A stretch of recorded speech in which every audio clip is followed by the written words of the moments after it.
Սիրելի աշակերտներ, շախմատում շատ կարևոր է կարողանալ մտածել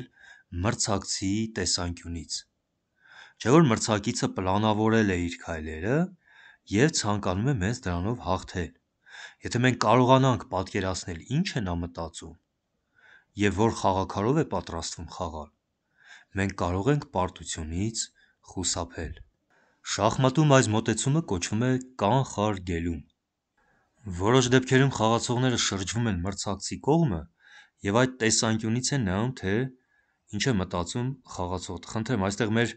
Լևոն Արոնյանի հակառակորդը մոտեցել է և այս անկյունից է դիտարկում, թե ինչ կարող է խաղալ Լևոնը։ Ահա և նա խաղին հետևում է հակառակորդի կողմից։ Այս ամենը մենք կիրառում ենք նաև առօրյա կյանքում, կենցաղում։ Օրինակ, վիրուսային համավարակի ժամանակ, երբ մեզ սպասում են վտանգներ, մենք կիրառում ենք կանխարգելիչ գործողություններ, ահա և նրանք։ Հաճախ լվանում ենք ձեռքերը, կրում ենք դիմակներ, հիգիենայի կանոններ և այլն։ Մենք թույլ չենք տալիս, որ մրցակիցը կամ այս դեպքում, որ վիրուսները մեզ հաղթեն։ Իսկ երբ անտառում մենք խարույկ ենք վառում, մենք թույլ չենք տալիս, որ ցուրտը մեզ հաղթահարի։ Այնուհետև, երբ պետք է հեռանանք, մենք հանգցնում ենք կրակը, մենք թույլ չենք տալիս, որ բռնկվի հրդեհ։ Սրանք ամենը բոլորը կանխարգելիչ միջոցներ են։ Իսկ կանխարգելիչ միջոցները պետք է իրականացնել նախօրոք, չսպասել մինչ վտանգը հասնի։ Օրինակ, այստեղ սևերն ունեն անցունակ զինվոր, որը երկու քայլից պատրաստվում է փոխարկվել։ Եթե մենք պարզապես արքայով մոտենանք, տեսեք, վտանգը հասավ, այլևս չենք կարող այս զինվորին կանգնեցնել, նրան օգնում է իր նավակը։ Հիմա եթե շարունակենք մոտենալ, այստեղ կծնվի թագուհի, և սևերը կհաղթեն։ Այդ պատճառով նախօրոք մենք պետք է հասկանանք ինչ է պլանավորել, ինչ է մտածում անել մրցակիցը, ինչպես է ուզում մեզ հաղթի, ուզում է այստեղ փոխարկվել թագուհի և մեզ ասել շախ և մատ։ Եվ նախօրոք, քանի դեռ զինվորը չի հասել վերջին հորիզոնական, կանխարգելել, թույլ չտալ։ Նավակ բեմեք, որ հետագայում փակենք զինվորի ճանապարհը։ Ահա և կանխարգելիչ քայլը, նավակ բեմեք։ Հիմա եթե զինվորը շարժվեց առաջ, նավակով փակեցինք փոխարկման դաշտը, այլևս զինվորը չի կարող առաջ անցնել և երկու քայլից կմոտենանք արքայով և միացյալ ուժերով երկու հարվածով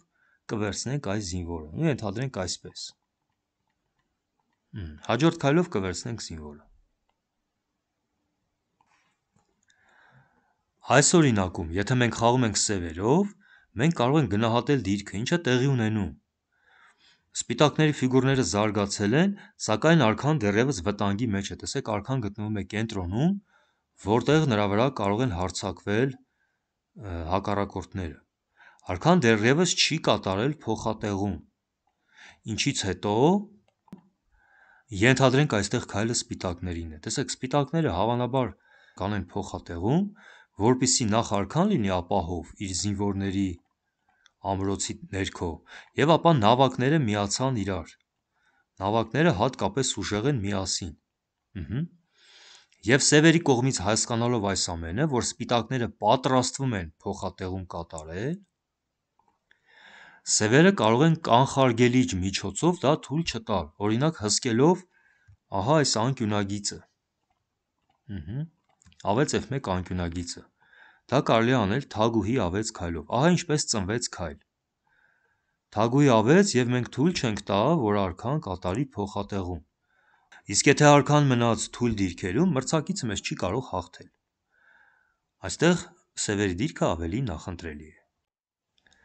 Եվս մեկ օրինակ, եթե այստեղ քայլը լինի սպիտակներինը, ինչ են նրանք պատրաստվում անել։ Նրանք պատրաստվում են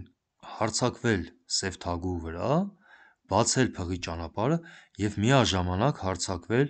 սևերի փղի վրա։ Տեսեք, ահա այս քայլով երկու խաղաքարը հարվածի տակ են։ Հիմա թագուհին փախչելուց հետո մենք կշահենք փիղ։ Սակայն այս դեպքում, եթե քայլը լինի սևերինը, սևերը պետք է հասկանան ահա այս մտադրության մասին և թույլ չտան, որ սպիտակները այս քայլով, D2, D4 քայլով գրոհեն և թագուհուն և փղին։ Հիմա ենթադրենք քայլը սևերինն է, ինչպես կարելի է կանխարգելել D2 D4 առաջխաղացումը։ Օրինակ կարելի է պարզապես հեռանալ այս բաց հարձակումից, հեռացանք, և եթե սպիտակները կիրառեն D2 D4 քայլը, այո, նրանք հարձակվեցին փղի վրա, բայց տեսեք փիղը ոչ մի խաղաքարին չի գրոհում, մեր թագուհին այստեղից նախօրոք, սա կարևոր բառն է, նախօրոք հեռացել է, և այս պարագայում մենք կարող ենք ինքներս վերցնենք այս զինվորին։ Հիմա տեսնենք կանխարգելիչ նշաններ սպորտում։ Այստեղ մասնակիցներից մեկը տեսեք ոտքը առաջ բերելով, հիմա կտեսնենք։ Տեսեք ոտքը բերեց առաջ, հակառակորդը գնահատում է, որ նա պատրաստվում է մյուս ոտքով հարվածել և որպես կանխարգելիչ միջոց արդեն հեռանում է այս վտանգավոր դիրքից, տեսեք սլաքով ցույց է տրված, հեռացավ և տեսեք մրցակցի հարվածը չկպավ նրան, իր հերթին նա արդեն կարող է նույն գրոհը կազմակերպել, ուրեմն նախօրոք հեռացավ ահա այս վտանգավոր հարվածից։ Հիմա կիրառենք այս կանխարգելիչ գործողությունները վարժություն տետրերում։ Տրամագիր 1-ում ինչ պլաններ ունեն սպիտակները։ Սպիտակներն ուզում են զինվորը փոխարկել թագուհու, առաջին հերթին խաղալ h6 h7, գրանցենք այդ նպատակները, այդ պլանները։ Հիմա մենք խաղում ենք այստեղ սևերով, որպեսզի զինվորը երկու քայլից չանցնի թագուհի, հարկավոր է կանխարգելել, այսինքն նախօրոք թույլ չտալ։ Այս պարագայում դա հնարավոր է նավակով փակել փոխարկման դաշտը։ Ուրեմն նավակ G8, գրեցինք քայլ համար 1, բազմակետ, քանի որ խաղում ենք սևերով, և նավակ G6-ը G8, ահա այս քայլը։ Եվ այստեղ եթե սպիտակներն իրենց պլանավորած քայլը իրականացնեն, ահա այս նույն h6 h7 քայլը, երկրորդ քայլով, մենք արդեն կարող ենք կհասցնենք փակել փոխարկման դաշտը, նավակ G8-ը h8, այսպիսով զինվորը չկարողացավ անցնել փոխարկմանը, այնուհետև կմոտենանք արքայով և միացյալ ուժերով կհարվածենք այս զինվորին։ Տրամագիր 2-ում արդեն խաղում ենք սպիտակներով, իսկ որը կարող է լինել սևերի մտադրությունները։ Սևերը կարող են h4 h3 քայլով հայտարարել շահ, և եթե մենք այդ զոհաբերությունը ընդունենք, կկորցնենք զինվոր։ Հիմա ենթադրենք, եթե քայլը լինի սևերինը, նրանք պատրաստվում են խաղալ h3, հայտարարել շահ, այո, զինվորը տվեցին, բայց նաև արքան հեռացավ և այլևս չի պաշտպանում իր զինվորին։ h3 զինվորը վերցնելուն պես կկորցնեն f3 զինվորը, և ապա այս երկու զինվորներին կանգնեցնել հնարավոր չի լինի։ Ներողություն, այսպես։ Ուրեմն սևերի մտադրությունը h4 h3 քայլն է։ Եվ որպեսզի այս քայլը տեղի չունենա, փորձենք սպիտակներով կանխարգելել, պարզապես մենք հսկենք այս դաշտը, դա հնարավոր է փիղ e6 քայլով։ Ուրեմն փիղ e6, և եթե սևերը շարունակեն զինվորի առաջխաղացումը, մենք զինվորը կվերցնենք, խնդրեմ, եթե իրականացնեն իրենց նախապես ընտրած պլանը, գործողությունները, մտքերը, մենք զինվորը կվերցնենք փղով։ Շարունակում ենք դաս 26 տրամագիր 1, խաղում ենք սևերով, փորձենք գտնել սպիտակների հաջորդ քայլը։ Հավանաբար սպիտակները կարող են փորձել կատարել փոխատեղում, քանի որ ֆիգուրները զարգացրել են, ժամանակն է մտածել արքայի անվտանգության մասին, և նավակը դուրս կգա f1 դաշտ, փոխատեղումից հետո այստեղ շատ ակտիվ կլինի։ Եվ որպեսզի փոխատեղումը հնարավոր չլինի, փորձենք դա կանխարգելել, թույլ չտալ։ Ուրեմն նախ նշենք, որ սպիտակներն ուզում են կատարել փոխատեղում, և մենք ապա փիղ c5 քայլով, սևերով, թույլ չենք տալիս փոխատեղման իրականացման, այժմ հնարավոր չէ։ Եվ վերջին տրամագրում նախ տեսնենք, որ խաղաքարերն են պասիվ, սպիտակների ձին կենտրոնում է, սա ոչ թե ձի, այլ դինոզավր, այնքան ուժեղ է, նավակների ճանապարհները և սպիտակների և սևերի քիչ թե շատ բաց են,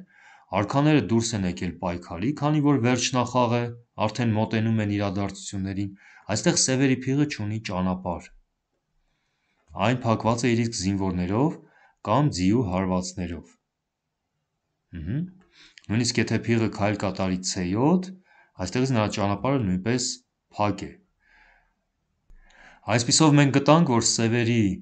փիղը պասիվ է, նրա ճանապարհները փակ են իր իսկ զինվորներով։ Հիմա ինչպես նրանք կփորձեն ակտիվացնել իրենց խաղաքարը։ Գուցե փիղը քայլելով A5, բայց այս դեպքում պետք է ազատեն այս ճանապարհը, իսկ դա հնարավոր չէ, կկորցնեն զինվոր։ Իսկ գուցե փորձեն փղի ճանապարհը բացել F6 դաշտում, խաղալով F5, իսկ F5-ը հնարավոր քայլ է։ Ուրեմն մենք գտանք, ինչպես սևերը կարող են ակտիվացնել իրենց փիղը։ Այս փիղը շատ թույլ է դեռևս, և որպեսզի այս քայլը հնարավոր չլինի, նախ նշենք, որ սևերը ուզում են խաղան F5, ահա այս քայլը։ Եվ որպեսզի սա հնարավոր չլինի, մենք կանխարգելենք, ինչպես,